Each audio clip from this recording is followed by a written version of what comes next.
بسم الله الرحمن الرحيم الحمد لله رب العالمين اللهم صل وسلم وبارك على محمد وعلى آل محمد اللهم انفعنا بما علمتنا وعلمنا ما ينفعنا وزدنا علما وبارك لنا في علمنا وارزقنا الإخلاص في القول والعمل كاملا وعلما نافعا لا ينسى وتوفيقا دائما وصحة ويقينا وعافية اللهم افتح لنا كل خير اللهم اكفنا بحلالك عن حرامك وأغننا بفضلك عمن سواك آمين يا رب العالمين. Alhamdulillah kaum muslimin rahimani wa rahimakumullah.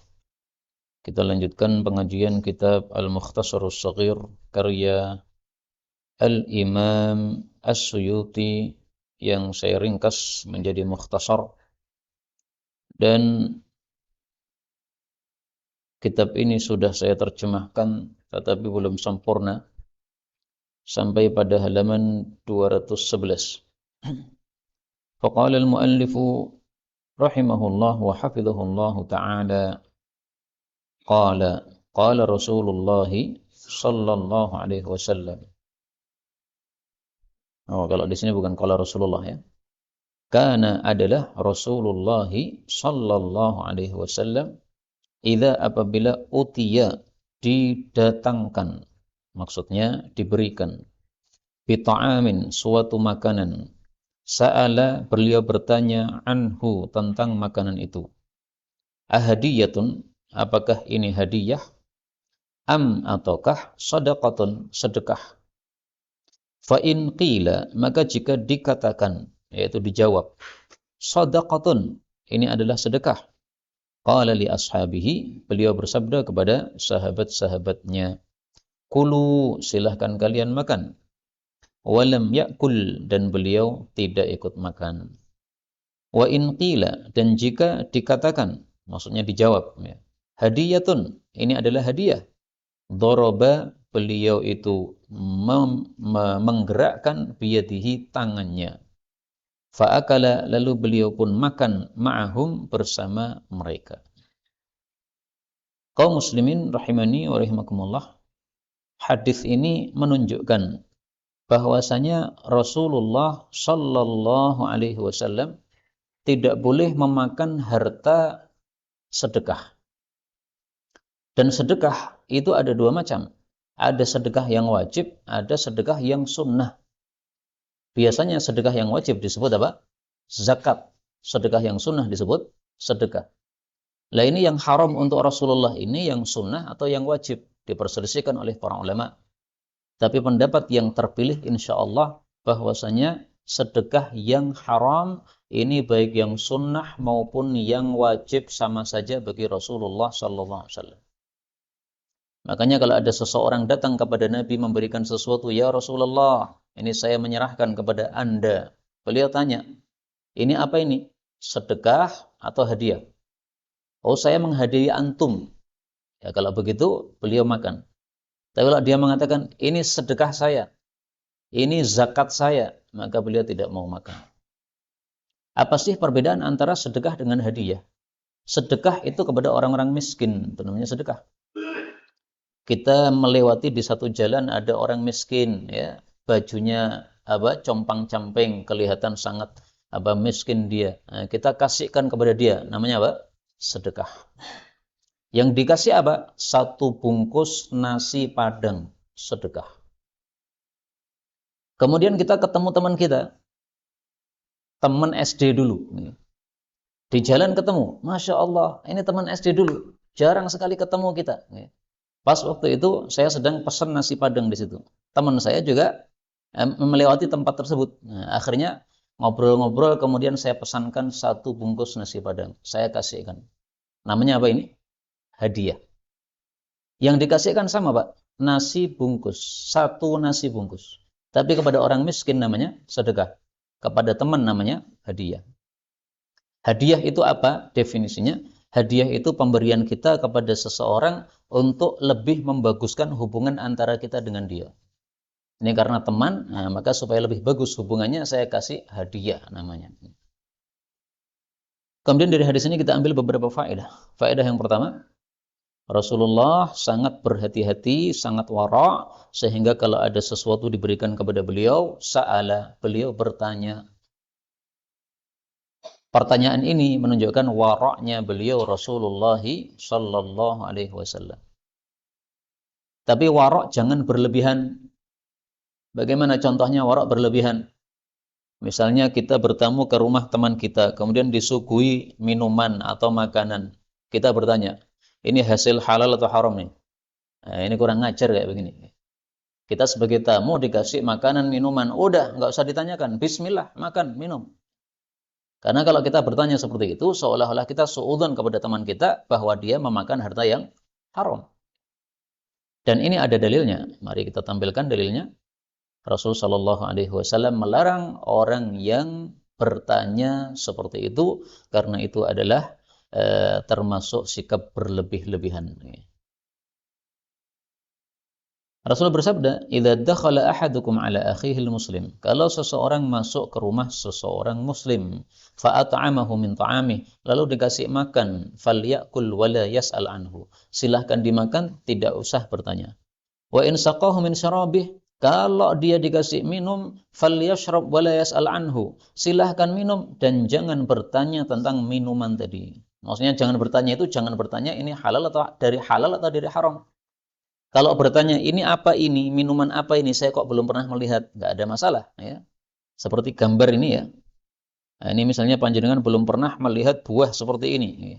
Pas panjenengan ke rumah teman dihidangi buah seperti ini. Nah, panjenengan tidak tahu, ini buah apa ini? Nah, bertanya nggak apa-apa. Karena pertanyaannya bukan dalam rangka untuk mencurigai harta dia. Ya. Tapi dalam rangka untuk mengetahui apa sih makanan ini, karena saya belum pernah tahu. Ya. Nah, ini namanya utrujah, Pak. Utrujah itu adalah buah yang manis, yang harum, yang Nabi memperserupakan seorang muslim yang baca Quran seperti buah utrujah. Kalau sampingnya ini buah apa ini? Ini buah hangdolah. Ya. Diserupakan oleh Nabi SAW. Ini kan rasanya pahit, meskipun baunya apa? Baunya enggak ada, juga rasanya juga pahit nih. Jadi ini seperti orang munafik yang dia itu tidak baca Quran, sudah jelek dalamnya juga jelek luarnya, ya, baunya enggak enak, kemudian juga rasanya tidak enak. Ini hangdol. Ini saya tulis di dalam kitab yang barusan selesai saya tulis, yaitu kitab Fadailul Quran karya Imam Bukhari. Yang ini saya kasih penjelasan sampai pada 52 halaman. Baik, kembali ke hadis ini tadi. Faedah yang kedua, dalam hadis ini Rasul Shallallahu Alaihi Wasallam beliau kalau dikatakan ini adalah hadiah untuk beliau, maka daraba biyadihi fa'akala ma'hum. Beliau kemudian menggerakkan tangannya makan bersama para sahabat. Nah, ini menunjukkan bahwa Rasul Shallallahu Alaihi Wasallam tidak suka bersendiri memakan sesuatu yang diberikan kepada beliau. Orang datang kepada Nabi, ngasih kepada Nabi. Kalau itu dia mengatakan ini hadiah, maka Nabi tidak makan sendiri. Nabi makan bersama sahabat-sahabatnya yang ada di situ. Karena Rasulullah tinggal di dekat Masjid Nabawi. Nah, kemudian di sekitar-sekitar masjid ini ada rumah-rumah. Nah, maka wajar kalau orang-orang sering kumpul bersama Nabi di dalam masjid. Demikian juga ada ashabus suffah. Nah, orang-orang itulah yang diajak oleh Rasul SAW untuk makan bersama. Maka sunnahnya adalah kalau kita mendapatkan rezeki, tidak dihabiskan semuanya, tapi sebagiannya diberikan kepada orang lain. 212. Karena adalah Rasulullah sallallahu alaihi wasallam apabila utia diberi bilabanin susu. Qala, beliau mengatakan barakatun, ini adalah berkah. Hadis ini riwayat Ibnu Majah, derajatnya dhaif sehingga saya kasih tanda warna merah. Adapun bahwasanya susu adalah berkah, yaitu banyak kebaikannya, ini maknanya sahih. Karena kita temukan hadis yang menunjukkan berkahnya susu. Mari kita lihat hadisnya. Rasulullah Shallallahu Alaihi Wasallam bersabda bahwasanya tidak ada satupun makanan yang bisa berfungsi sebagai makanan dan minuman kecuali susu. Idza akala ahadukum ta'aman, apabila seseorang itu makan makanan, falyaqul, maka hendaklah dia mengucapkan Allahumma barik lana fih, ya Allah berkahilah kami padanya, wa abdilna khairam minhu, dan berilah ganti yang lebih baik. Wa idza syariba labanan, tapi kalau minum susu, falyaqul, hendaklah mengucapkan Allahumma barik lana fih, ya Allah berkahilah kami padanya, wazidna minhu, dan tambahkanlah susu kepada kami. Jadi khusus susu doanya beda. Kalau makanan yang lain, gantilah yang lebih baik dalam doa. Tapi kalau susu, dan tambahkan kepada kami susu lagi. Maka susu berarti lebih utama. Apa keutamaannya? Fa innahu, karena sesungguhnya laisa syai'un, tidak ada sesuatu yujzi'u minat ta'am wa syarab, yang berfungsi sebagai atau mencukupi sebagai makanan dan minuman, illal laban, selain susu. Hadis riwayat Abu Daud sahih. Jadi minum susu itu sudah cukup sebagai makanan. Sehingga panjenengan minum susu sebelum tidur sampai subuh tidak makan nasi kuat. Tapi kalau minum teh saja malam harinya, maka insya Allah jam 12 nanti panjenengan ngelilir, keluwen. Apalagi minum kopi, malah nggak bisa tidur, malah gemetaran karena kelaparan. Tapi kalau minum susu, maka sudah juga berfungsi sebagai makanan. Apakah cuma dua saja fungsinya? Makanan dan minuman? Ternyata masih ada satu fungsi lagi. Berarti fungsinya tiga. Yaitu sebagai apa? Sebagai obat, kalau itu adalah susu sapi. Ya. Sebagaimana sabda Nabi SAW, beliau bersabda, Innallaha ta'ala lam yadu' da'an, Allah tidak menciptakan penyakit illa wada'alahu syifaan, kecuali menciptakan obatnya. Fa'alaikum bi'albanil baqar, maka selalulah minum susu sapi. Fa'innaha tarummu min kulli syajar, karena sapi makan dari segala jenis pohon. Hadis riwayat Ahmad sahih. Nah, maka yang bisa melazimi minum susu sapi, silahkan dengan dalam rangka melakukan sabda Nabi Sallallahu Alaihi Wasallam, dan dalam rangka menegakkan sunnah doa susu sapi tadi, ya. Doa apa? Minum susu tadi. Doanya Allahumma barik lana fihi, kemudian wazidna minhu. Ya, doanya dua, ya, berkah dan tambah, berkahlah dan tambahlah. Adapun hadis yang sahih yang Nabi berkomentar bahwasannya dia adalah barakatun adalah dua. Yang pertama, ketika Rasulullah melihat hujan turun, maka beliau mengajarkan, kita mengatakan apa? Hadhihi rahmatullah. Dalam riwayat yang lain barakah, tapi yang sahih rahmatullah. Yang kedua adalah Rasul sallallahu alaihi wasallam menyuruh seorang sahabat untuk memelihara kambing. Beliau mengatakan karena kambing adalah berkah. Dan hadisnya sudah sering kita tampilkan, tidak usah ditampilkan lagi. 213. Karena adalah Rasulullah sallallahu alaihi wasallam apabila arada, menghendaki, al-hajata, buang hajat, lam yarfa', beliau tidak mengangkat. Ini ain mestinya disukun, ya, salah, ya. Lam yarfa', tidak mengangkat, thawbahu, bajunya, hatta yadnuwa, sehingga beliau mendekat, minal ardi, kepada tanah. Hadis diriwayatkan oleh Abu Dawud dan lain-lain, derajatnya sahih. Hadis ini menunjukkan adab kita buang hajat.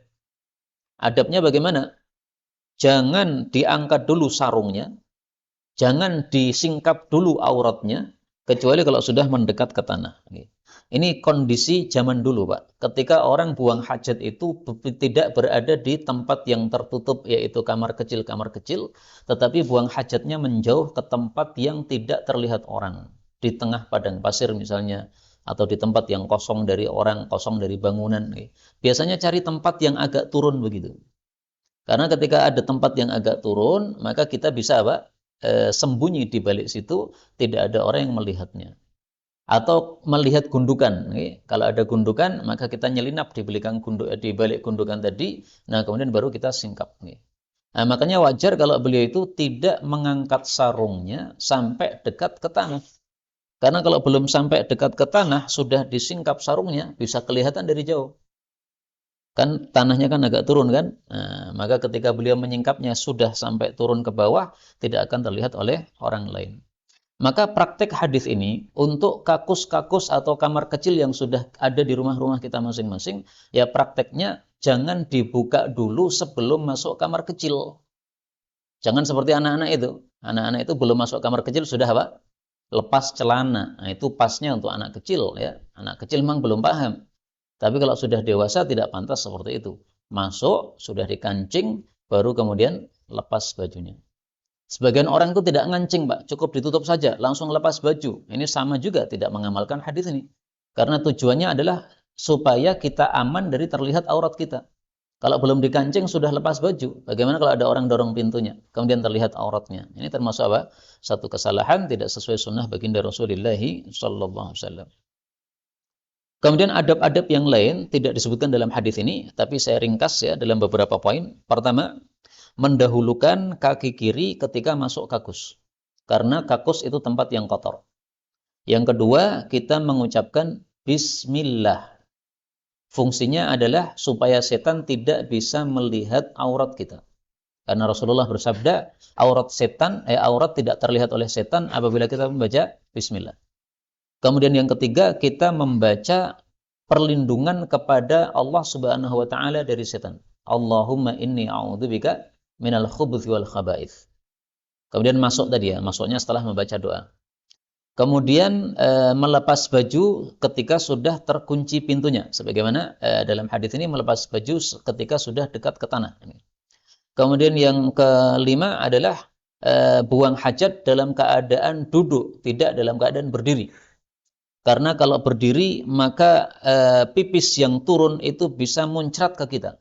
Tapi kalau kita duduk maka pipis yang turun ini lebih aman dari muncrat. Ya. Karena sesuatu yang turun dari atas maka cipratannya lebih banyak. Apalagi kalau dalam kondisi tidak melepas celana secara penuh, nanti bisa terkena pada celana menyebabkan najis. Kemudian yang keenam adalah membersihkan mengeluarkan kotoran tanpa membuat suara. Karena Rasulullah Shallallahu Alaihi Wasallam kalau buang hajat itu menjauh. Nah, para ulama katakan menjauh supaya tidak terdengar suara oleh orang lain dan supaya tidak terbau oleh orang lain.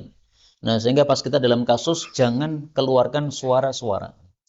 Karena ada sering kali ya kita dengar itu dari kakus ada suara-suara ya, suara pipis ya, cur misalnya, atau suara orang kentut dikeras-keraskan, seperti itu tidak sepantasnya. Kalau bisa dikeluarkan dengan pelan-pelan sehingga tidak menyebabkan atau menimbulkan suara. Kalau harus bersuara maka dilepas itu kerannya, dibuka kerannya supaya kalah dengan suara keran. Kemudian adab yang ketujuh, jangan ngobrol-ngobrol ketika sedang buang hajat. Karena Allah Subhanahu wa taala benci terhadap perbuatan tersebut. Nah, zaman dulu mungkin ngobrol gara-gara buang hajat di pinggir kali, sambil buang hajat sambil ngobrol, nggak bagus seperti ini. Kemudian sunnah yang kedelapan adalah kita keluar kamar kecil dengan mendahulukan kaki kanan karena menuju kepada tempat yang lebih bersih. Kemudian yang kesembilan adalah kita mengucapkan doa ampunan ghufranaka. Adapun doa alhamdulillah setelah kita keluar dari kamar kecil, alhamdulillahilladzi adhaba 'annil adza wa 'afani, maka hadis ini diperselisihkan derajatnya oleh para ulama. Karena adalah Nabi idza kharaja minal khala, keluar dari kakus mengucapkan alhamdulillah, segala puji bagi Allah yang telah melenyapkan dari saya kotoran dan memberikan kesejahteraan atau afiah kepada saya. Ini hadis riwayat Ibnu Majah. Kata Syekh Albani derajatnya dhaif. Kata Imam Syaukani derajatnya hasan. Nah, kita boleh mengikuti Syaukani sehingga menganggap hadis ini bisa dijadikan dalil, sehingga meyakini ini sebagai sunnah, nggak apa-apa. Boleh juga kita mengikuti pendapat Syekh Albani bahwa hadis ini dhaif, berarti kita tidak meyakininya sebagai sunnah, tetapi diamalkan boleh. Ini diamalkan apa? Boleh. Karena ini bukan hadis hukum, ini hanya hadis tentang fadilah amal, yaitu ada amalan yang utama yang dilakukan ketika keluar dari dari kakus, maka boleh diamalkan tanpa meyakini sebagai sunnah baginda Rasul Shallallahu Alaihi Wasallam. Kalau saya biasanya kadang-kadang, Pak. Jadi yang pasti dibaca ghufranak karena sahih.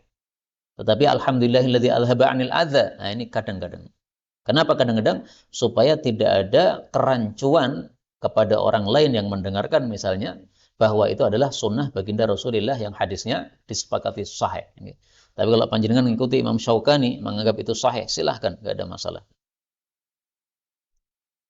214. Karena adalah Rasulullah sallallahu alaihi wasallam idza arada amran, apabila menghendaki suatu perkara, yaitu untuk melakukan, qala, mengucapkan, Allahumma ya Allah khirli, tetapkanlah yang terbaik untuk saya, wakhtarli, dan pilihkanlah yang terbaik untuk saya. Hadis riwayat Imam Tirmidzi.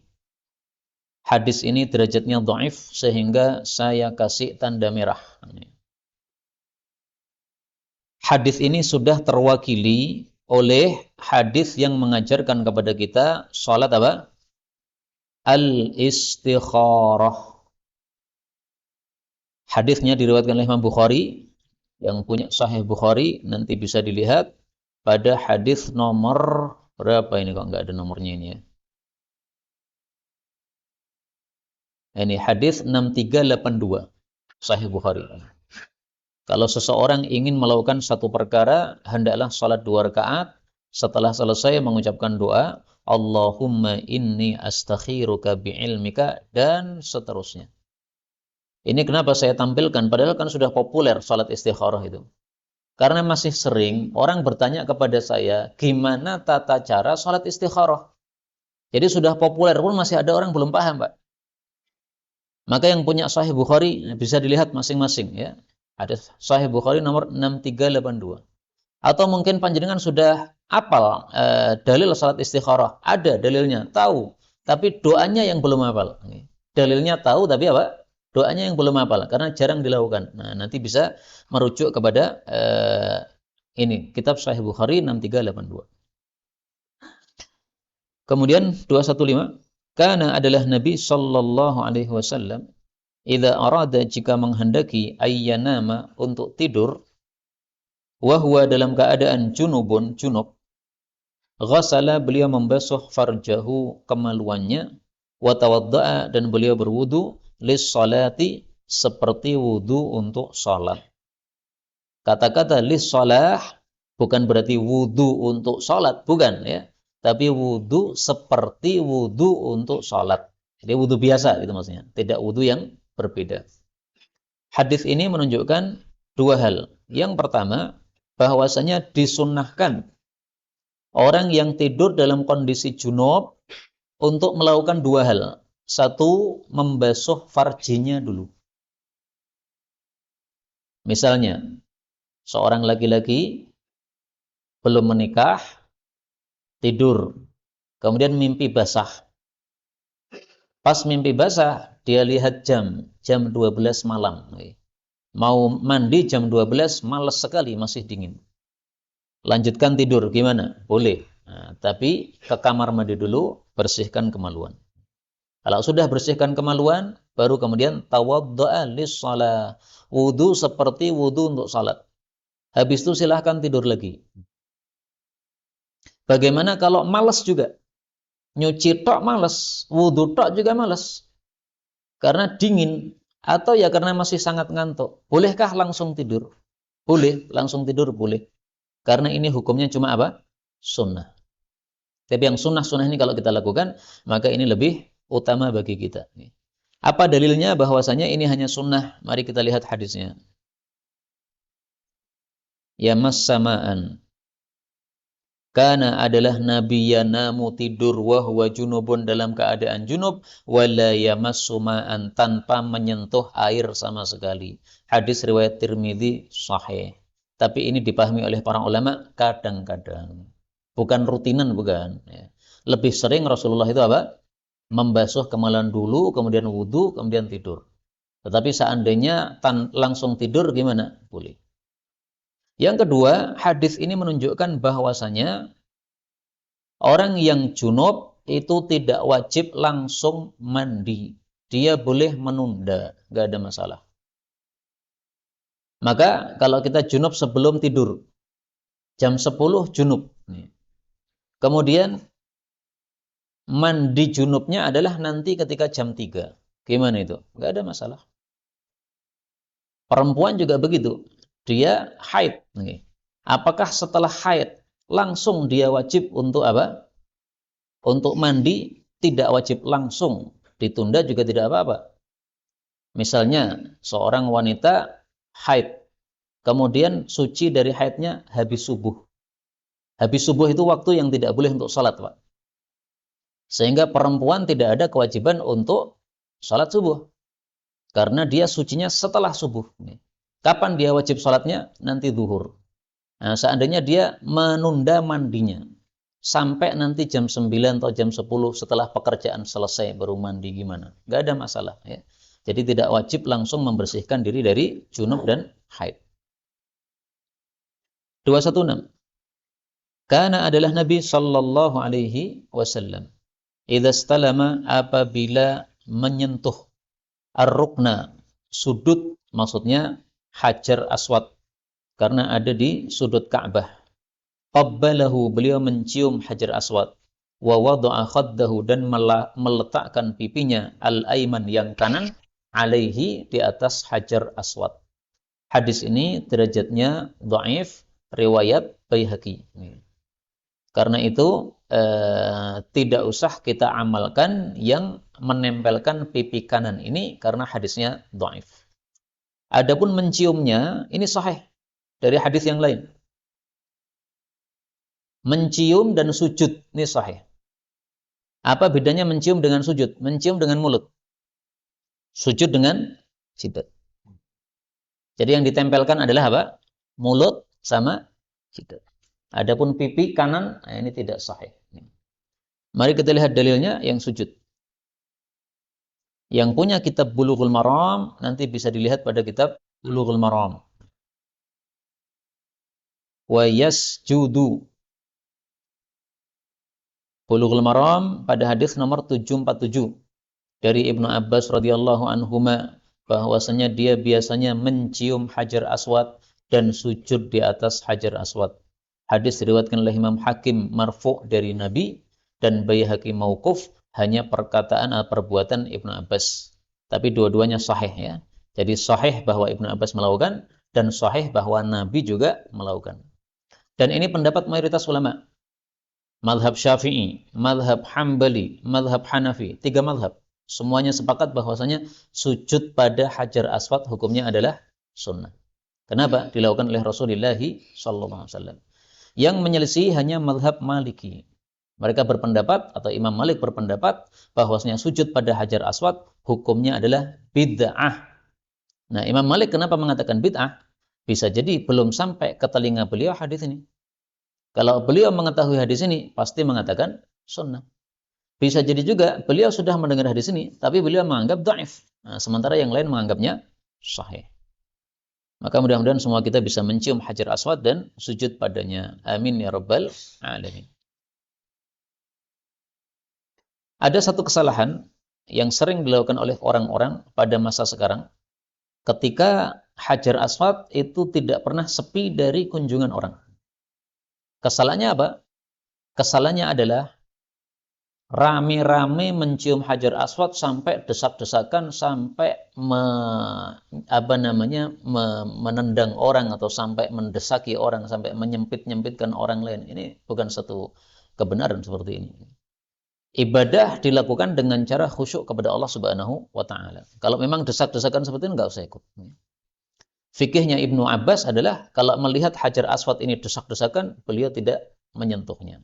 Kenapa tidak menyentuhnya? Mengikuti sunnah baginda Rasulullah SAW.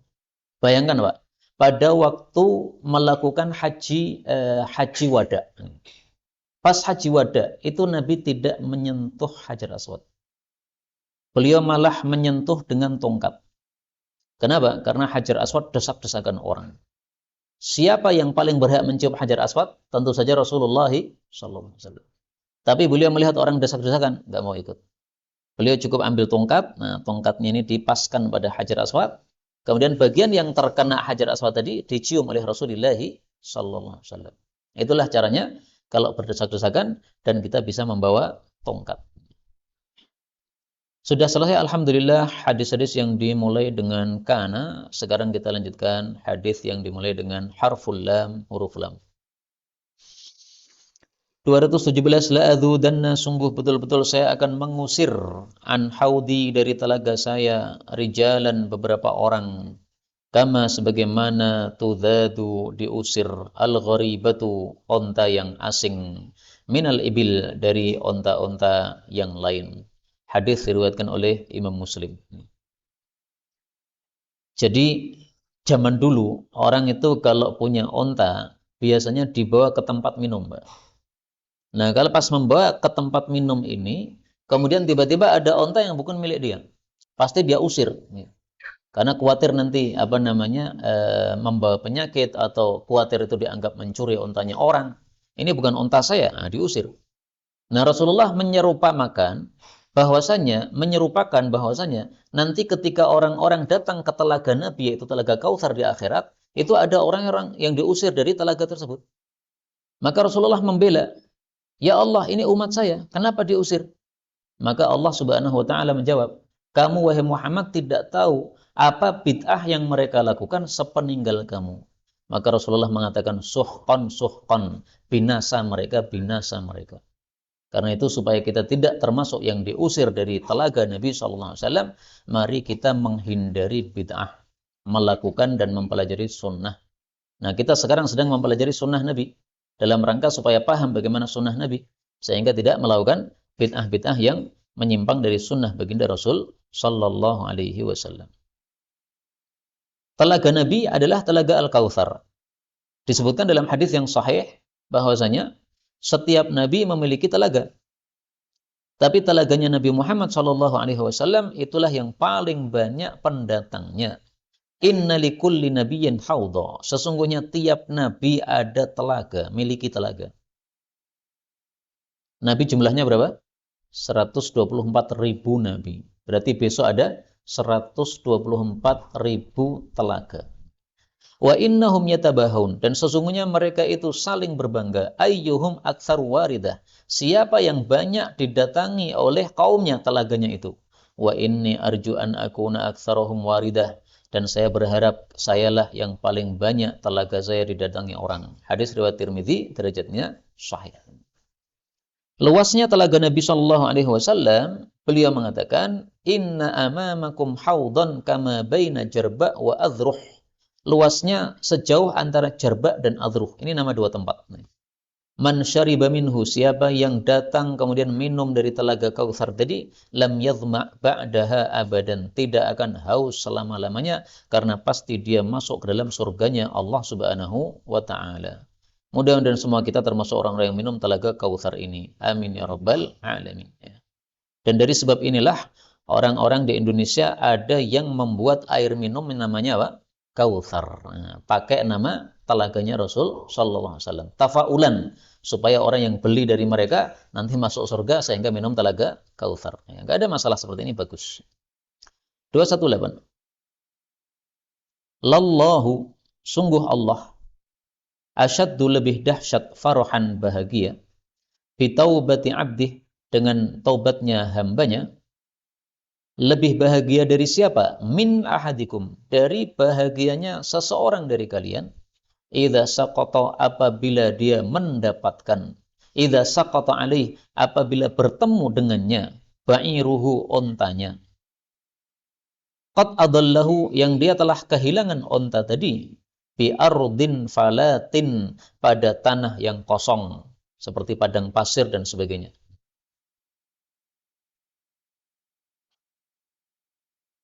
Ini terjemahnya saya ubah dulu ya. Seseorang yang ontanya bertemu dengannya. Ini. Supaya terjemahnya sesuai dengan lafal Arabnya.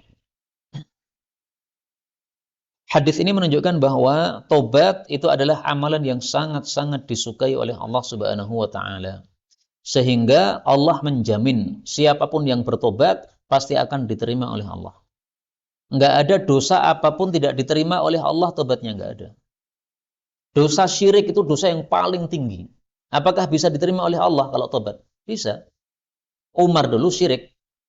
Bahkan ingin membunuh Rasulullah sallallahu alaihi wasallam, tapi kemudian tobat, diterima juga oleh Allah Subhanahu wa taala. Maka dosa apapun tidak ada yang tidak diterima oleh Allah, tobatnya enggak ada. Saya tampilkan dalilnya supaya orang meyakini apa yang saya ucapkan ini. Allah Subhanahu wa taala menyebutkan dalam Quran. Kalimatnya sangat jelas, enggak ada keraguan-raguan padanya. Surat Az-Zumar ayat 53. Ya ibadiyalladzina asrafu ala anfusihim, wahai hamba-hambaku yang mereka sudah melampaui batas terhadap dirinya, alias banyak maksiatnya. La taqnatu min rahmatillah, jangan putus asa dari rahmat Allah. Innallaha yaghfiru dzunuba jami'a, sesungguhnya Allah mengampuni dosa semuanya. Innahu huwal ghafurur rahim, Allah Maha Pengampun, Maha Penyayang. Jelas sekali kan? Yaghfiru dzunuba jami'a, mengampuni dosa semuanya. Maka tidak ada dosa yang tidak diampuni oleh Allah Subhanahu wa taala. Karena itu kaum muslimin rahimani wa rahimakumullah, setelah kita tahu bahwa Allah sangat farah, sangat bahagia kalau hambanya bertobat, maka mari kita melakukan dua hal. Pertama, setiap hari kita membaca astaghfirullahal azim wa atubu ilaih. Ini wirid yang diajarkan oleh Nabi, wirid tobat. Saya istighfar dan tobat kepada Allah. Dibaca setiap hari 100 kali. Kalau hari ini belum membaca 100 kali, maka besok dikumpulkan jadi 200 kali. Dan itu sangat mudah, tidak susah. Baca 100 kali, berapa menit sih? Mudah sekali dan cepat sekali. Maka untuk numpuk 200 ketika kemarinnya belum membaca, itu juga sangat-sangat mudah sebenarnya kalau kita mau. Yang kedua, mari kita melakukan sholat tobat kalau melakukan suatu dosa, kemudian kita menyesali dosa tersebut. Caranya gimana? Sholat sunnah 2 rakaat. Setelah sholat sunnah 2 rakaat, kemudian istighfar. Insya Allah dengan cara seperti ini, kita jadi bisa menahan diri dari maksiat. Kenapa? Karena setelah kita maksiat, kemudian kita bersihkan. Seperti kalau kita punya baju putih, kemudian kena noda, langsung kita sikat. Pasti nanti kalau ada noda lagi, pasti kita cepat-cepat membersihkan lagi. Beda dengan orang yang sudah biasa bajunya kotor, kena noda ya biasa aja. Alah biasa, nggak apa-apa, nanti 1 pekan lagi saya cuci. Menunda-nunda begitu. Tapi kalau sudah sering setiap kali melakukan dosa kemudian tobat, niatan sholat tobat, maka di situ akan ada semangat untuk kita meninggalkan maksiat. Saya tampilkan dalil sholat tobat. Rasulullah bersabda, "Ma min 'abdin yudhnibu dzanban." Tidak ada satupun hamba berbuat dosa, lalu berwudu dengan baik, lalu berdiri salat 2 rakaat, tsumma yastaghfirullah, lalu istighfar kepada Allah dengan sebab dosa tadi, kecuali pasti Allah ampunkan untuknya. Hadis diriwayatkan oleh Imam 4. 219. La'an ata'a, sungguh bahwasanya saya menginjak ala jamratin, pada bara api. Ahabbu ilayya, lebih saya sukai, min an ata', daripada saya menginjak ala qabrin, di atas kuburan. Hadis riwayat Khatib, derajatnya sahih. Hadis menunjukkan bahwasanya tidak boleh kita sengaja menginjak kuburan. Kenapa tidak boleh menginjak kuburan? Hikmahnya atau ilatnya apa?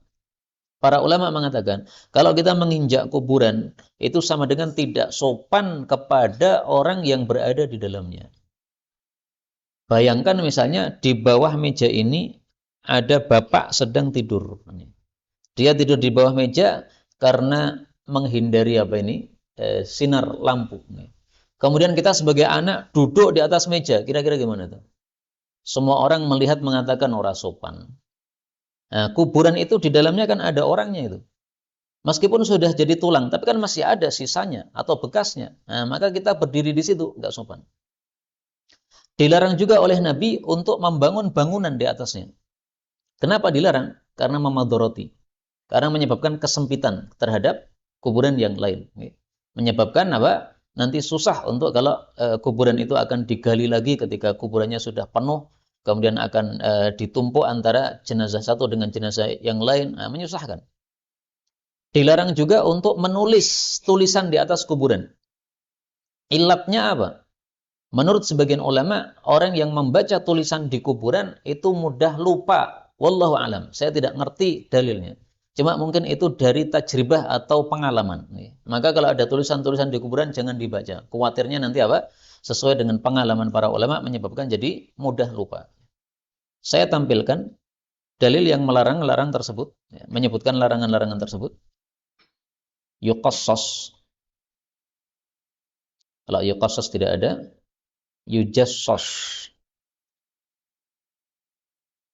Nah, Nabi melarang ayyuk ada alal qabr, duduk di atas kuburan, supaya tidak meremehkan orang yang di dalam kuburan tadi. Wa ayyujassas, dan bahwasanya dibangun di atasnya, supaya tidak menyempitkan tadi. Juga menurut para ulama, kenapa tidak boleh dibangun? Karena ini termasuk berbuat menghias-hias. Padahal orang mati itu tidak perlu dihias-hias.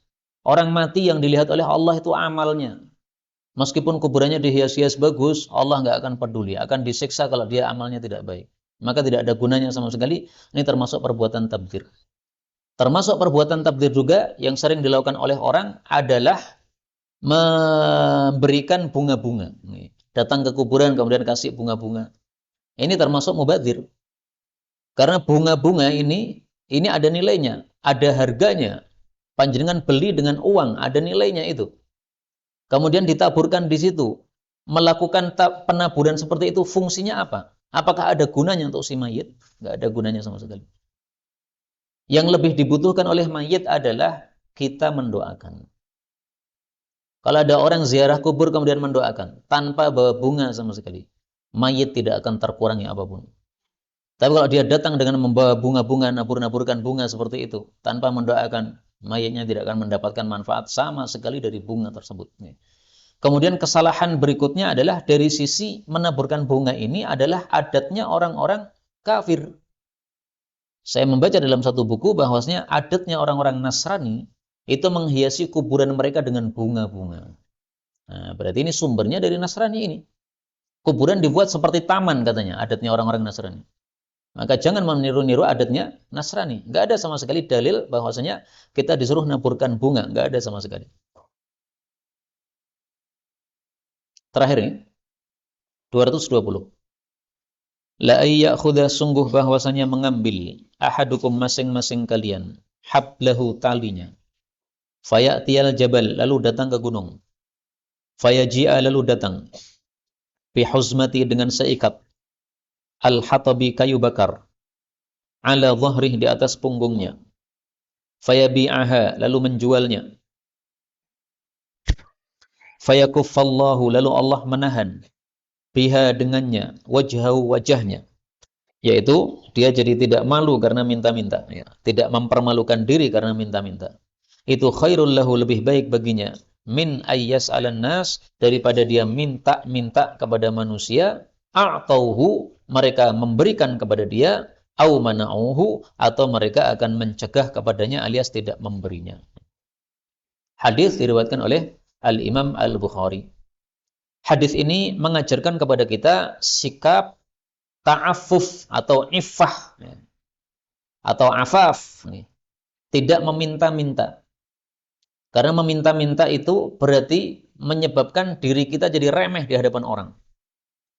Orang melihat peminta-minta itu derajatnya rendah. Nah, kalau kita minta-minta berarti kita sedang merendahkan diri sendiri. Sampai ada istilahnya orang Jawa, rai gedek. Karena apa? Wajahnya itu dia permalukan dirinya sendiri. Makanya Nabi mengatakan, yakuffallahu biha wajhah. Dia tidak minta-minta sehingga wajahnya masih dijaga oleh Allah. Wajahnya dimuliakan oleh Allah. Tidak menjadi rendah ketika dilihat oleh manusia. Karena itu, ketika kita membutuhkan sesuatu, tidak usah minta-minta kepada manusia, mintalah kepada Allah. Kalau minta kepada manusia, belum tentu dapat. Karena di sini dikatakan, a'tauhu au mana'uh. Bisa dikasih, bisa ditolak. Tapi kalau Allah sudah menjamin, siapa yang minta pasti dikasih oleh Allah Subhanahu wa ta'ala. Satu, dijamin. Dua, dicintai oleh Allah Subhanahu wa ta'ala. Dimuliakan oleh Allah Subhanahu wa ta'ala. Yang mengatakan bukan saya, tapi Rasulullah yang mengatakan bahwa orang yang minta kepada Allah dimuliakan oleh Allah. Laisa syai'un akram 'ala Allah minad du'a. Tidak ada sesuatu yang lebih mulia bagi Allah daripada berdoa. Hadis riwayat Tirmidzi sahih. Rasulullah Shallallahu Alaihi Wasallam bersabda, siapa yang tidak minta kepada Allah, Allah murka. Innahu man lam yas'alillah ta'ala, yang tidak minta kepada Allah, yaghdab alaih, Allah akan murka kepadanya. Berarti yang minta, Allah akan cintai terhadapnya. Terakhir, hadis ini menunjukkan bahwasanya boleh kita menjual kayu bakar. Karena kayu bakar itu diciptakan oleh Allah Subhanahu wa taala untuk siapapun yang mengambilnya. Datang ke gunung, datang ke hutan, kemudian ada kayu-kayu yang berjatuhan, itu halal untuk siapapun. Buktinya di sini Rasulullah katakan, siapa yang datang ke gunung, mengumpulkan, boleh menjual. Maka hukum bolehnya menjual kayu bakar kalau sudah kita kumpulkan, itu sama dengan hukum menjual air kalau sudah kita naikkan dari sumur. Air masih di sumur, meskipun sumur itu milik kita, kita tidak boleh menjualnya kepada orang lain. Karena Nabi bersabda, manusia berserikat dalam 3 hal, salah satunya adalah apa? Air. Nah, maka air nggak boleh dijual. Tapi kalau sudah kita naikkan ke atas, boleh dijual. Dalilnya apa? Dalilnya hadis ini. Kayu bakar yang masih ada di hutan, diciptakan oleh Allah untuk siapapun yang mau mengambilnya. Maka kita jual nggak boleh. Siapa yang mau ngambil kayu bakar silahkan datang ke hutan sana. Nanti kalau sudah dapat 1 ikat bayar ke saya. Nggak boleh. Hutan milik siapa kok kamu bayar-bayar, apa mengharuskan bayar begitu. Tapi kalau sudah dikumpulkan oleh kita, setelah itu kita bawa ke pasar misalnya, maka boleh kita jual. Demikian juga air yang sudah kita naikkan tadi. Ini dari sisi hukum fikih yang dapat kita petik dari hadis ini. Inilah kaum muslimin rahimani wa rahimakumullah, beberapa hadis yang dapat kita baca pada pertemuan kali ini. Betul dari Allah, kalaupun ada salahnya fa astaghfirullahal azim li wa lakum walhamdulillahi rabbil alamin.